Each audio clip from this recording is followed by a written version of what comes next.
ये भाग 3 संस्कृत के प्रथम प्रश्न पत्र में ये ऋग्वेद संहिता से कुछ सूत्र है। पहला सूत्र है अग्नि सूत्र। सिलेबस जो आप लोगों को हम बता चुके हैं, यह ऋग्वेद क्या है। इससे पहले हमको वेद के विषय में जानना चाहिए कि वेद क्या है। वेद बीज धातु से निष्पन्न है। इसका अर्थ होता है ज्ञान, लेकिन ज्ञान भी दो प्रकार का होता है, लौकिक ज्ञान और अलौकिक ज्ञान।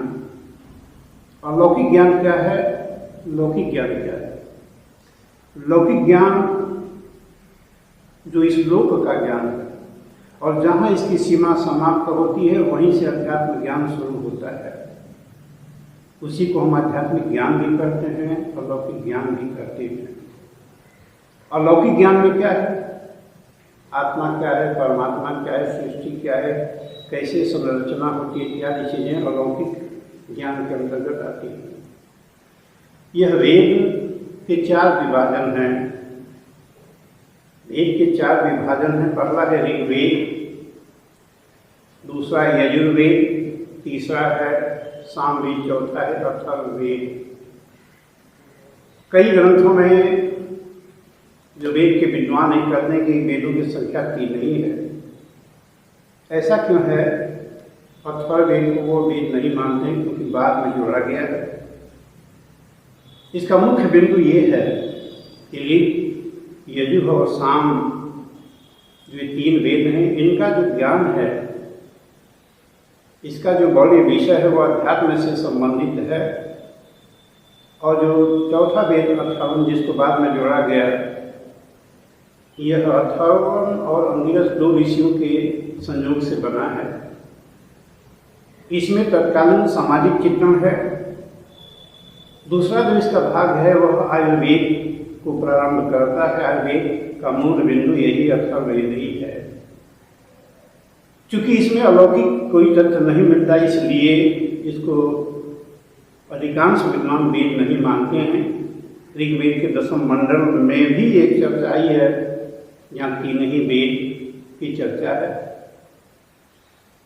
तो यह वेद के 4 विभाजन कैसे हुए, इसके पहले चीज और जानना चाहिए कि ऋग्वेद का कोई रचयिता नहीं होता है।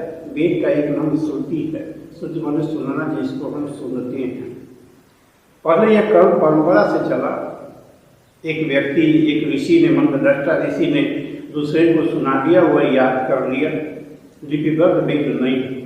लिपिबद्ध कब हुआ, इसके विषय में कोई ठोस साक्ष्य नहीं मिलता है। तो व्यास ने सबसे पहले 4 शिष्यों को बुलाया, पैल, वैशंपायन, जैमिनी और सुमंत को। पैल को उन्होंने ऋग्वेद सुना दिया। जैमिनी, वैशंपायन और सुमंत को क्रमशः यजुः, साम और अथर्ववेद को ग्रहण करा दिया।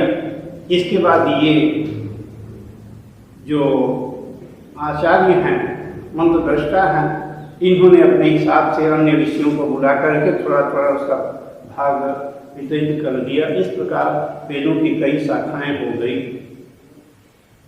जो आपके कोर्स में है वह है ऋग्वेद, लिखा है संहिता। वेद के भी 4 विभाग होते हैं, संहिता, ब्राह्मण, आरण्यक और उपनिषद। संहिता, ब्राह्मण, आरण्यक और उपनिषद ये क्या है? संहिता का अर्थ होता है जिसमें मंत्रों का संकलन होता है। संहिता किसे कहते हैं? जिसमें मंत्रों का संकलन होता है। और ब्राह्मण क्या है?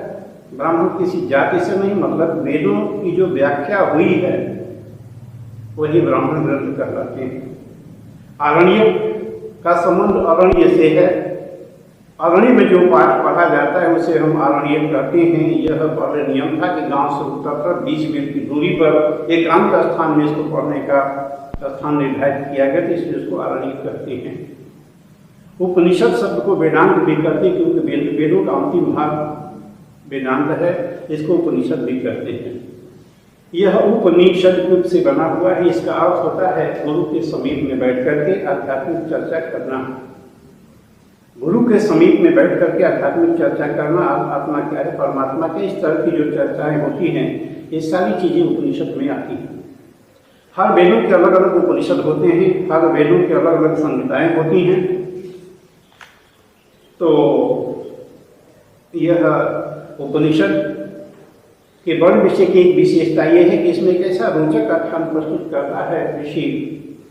रोचक प्रसंग के अंतर्गत ही वह आत्मा का निर्गुण कैसे होता है, परमात्मा क्या है, आत्मा विनाशी है अविनाशी है। आत्मा की विनाशी और अविनाशिता के विषय में आपके लिए एक उपनिषद निर्धारित है, कठोपनिषद, जिसकी चर्चा मैंने कल आपसे किया था। कठोपनिषद में क्या है, एक बालक है नचिकेता नाम का, वह अपने पिता से कहता है कि पिताजी, जो आप यज्ञ कर रहे हैं, वाजपेयी यज्ञ या राजसूय यज्ञ, इसमें जो सबसे प्रिय वस्तु होती है उसका दान कर दिया जाता है। तो पुत्र तो सबसे प्रिय होता है, क्योंकि आत्मा वह जाए के पुत्र, गीता में कहा कि आत्मा का प्रतिरूप वही पुत्र होता है। आप मुझे किसी दान में दे रहे हैं? उद्दालक ने कहा उसके जो पिता थे नचिकेता के कि मैं तुझे मृत्यु को दे रहा हूँ। मृत्यु तो हम नाम में थी, मैं तुझे मृत्यु को दे रहा हूँ। नचिकेता सोचता है अपने मन में कि मैं तो इतना धम व्यक्ति नहीं हूँ, मुझे पिताजी जम के पास भेज रहे हैं, क्योंकि जम के पास अधम व्यक्ति ही जाते हैं। क्या कारण है कि पिताजी आज मुझे जम के यहाँ भेजे थे, जम के यहाँ गया हो। जम के यहाँ जाने के बाद उस समय जब कहीं विदेश यात्रा पर गए थे, जब वह 3 दिन बाद लौटते हैं तो देखते हैं कि यह नचिकेता नाम का 5 वर्ष का बालक वहां अनशन कर रहा है। लौटने के बाद जमराज की पत्नी उनसे कहती है कि यह अतिथि ब्राह्मण 3 दिन से अनशन कर रहा है। जमराज बड़ा दुखित हुआ और स्वयं जाकर के नचिकेता का अनशन अर्घ्यातिक के द्वारा समाप्त कराए और प्रण करता है जमराज की, हे ब्राह्मण अतिथि, मैं तुझे प्रणाम करता हूँ, मेरा कल्याण हो। इसके बाद जमराज कहता है कि 3 दिन तूने मेरे दरवाजे पर अनशन किया, 3 वरदान हमसे मांग लो। नचिकेता कहता है कि ठीक है, पहला वरदान होगा कि पिताजी का क्रोध शांत हो जाए और मुझे यहाँ से जाने के बाद वह पहचान लें और रात्रि में सुपुरुष सहन करें। कहता है जमराज कि तुम्हारे पिताजी तुम्हें देख चुके हैं कि तुम मृत्यु के मुख से छूट चुके हो। कहता है जमराज कि दूसरा वरदान मांगो। नचिकेता कहता है कि सुने कि स्वर्ग में बड़ा आनंद है, न कोई भय है, न मृत्यु का भय है, न बुढ़ापा है, न भूख है, न प्यास। इस प्रकार स्वर्ग जाने का साधन क्या है? जमराज ने कहा कि स्वर्ग जाने का साधन अग्नि विद्या है। जो इस अग्नि विद्या को 3 बार करेगा वह निश्चित स्वर्ग में पहुंच जाएगा। वहां जाने की जो भी व्यवस्था थी जगह के विषय में सब बता दिया जमराज ने नचिकेता को। नचिकेता के उत्तर से बड़ा प्रसन्न हुआ जमराज और उस विद्या का नाम नचिकेत विद्या कर दिया। जो अग्नि विद्या था उसका नाम नचिकेत विद्या हो गया। इसके बाद कहा कि तीसरा वरदान मांगिए। कहा कि तीसरा वरदान है कि मरने के बाद आत्मा का क्या होता है, आत्मा का स्वरूप क्या है, आत्मा विनाशी है या अविनाशी है। क्योंकि चार्वाक दर्शन हमारे यहाँ कहता है कि आवत जीवे सुखम जीवे नहीं, जब तक जियो सुख से जियो, खूब कर्जा लेकर के भी जियो, क्योंकि मरने के बाद देना होना नहीं है कुछ।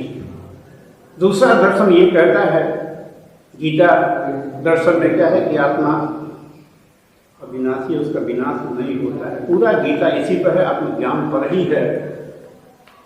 जब अर्जुन को मोह हुआ कि मैं इन सगे संबंधियों को बाण नहीं चला सकता, इनके खून से सनी हुई पृथ्वी का मैं राज्य नहीं भोगूंगा, हे कृष्ण, तब कृष्ण ने उसे आत्मज्ञान का उपदेश दिया। इसके बाद जमराज कहता है कि सुनो, यह बड़ा ही सूक्ष्म विषय है, इसको बताना बड़ा कठिन है। देवताओं ने भी इस पर पहले चर्चा की थी, संदेह व्यक्त किया था। इसे छोड़ दो, मेरे लिए दूसरा वरदान हमसे मांग लो। या इस वरदान के बदले उनसे पूरी संपत्ति ले लो, दीर्घायु हो जाओ, जब तक चाहो तब तक जियो, पूरा पृथ्वी का शासन कर लो, हाथी घोड़ा ले लो। लेकिन नचिकेता कहते हैं कि सारी चीजें क्षणभंगुर हैं, मेरा तो प्रमुख वर वही है आत्मज्ञान। इसके बाद आत्मा का ज्ञान कराता है जमराज कि आत्मा अजर अमर है, जो गीता में वर्णित है। उसके बाद कहा कि ये जो सारी चीजें आध्यात्मिक चर्चा विद्वानों के बीच में करनी चाहिए, न कि मूर्खों के बीच में। इसी पर बिहारी ने कहा था कि कई फूले रुको आचमन मीठो कर सराय रे गंधी मती अन्न तो इतर दिखा होता है। एक गंध बेचने वाला गया देहात में, इत्र लगा दिया हाथ में, उसको नाक से सुन करके बताना चाहिए कि हाँ ये अच्छा है, से गंध अच्छा है, लेकिन वहाँ देहात के लोगों ने उसे चाट चाट के कहा कि बड़ा मीठा लग रहा है। इस प्रकार से यह आध्यात्मिक चर्चा वहीं होनी चाहिए जो व्यक्ति विद्वान हो, जो कुछ समझ सके, अन्यथा भैंस के आगे बैन बजाए भैंस चले पगलाई की स्थिति होगी। तो ये मेथड है उपनिषदों का। इस प्रकार से उपनिषदों ने एक आख्यान के माध्यम से, सुंदर रोचक आख्यान के माध्यम से, ताकि व्यक्ति बीच में कहीं डिस्टर्ब न हो जाए, अपनी बात को आत्मा, परमात्मा, जीव, सृष्टि प्रक्रिया के विषय में व्यक्त करता है।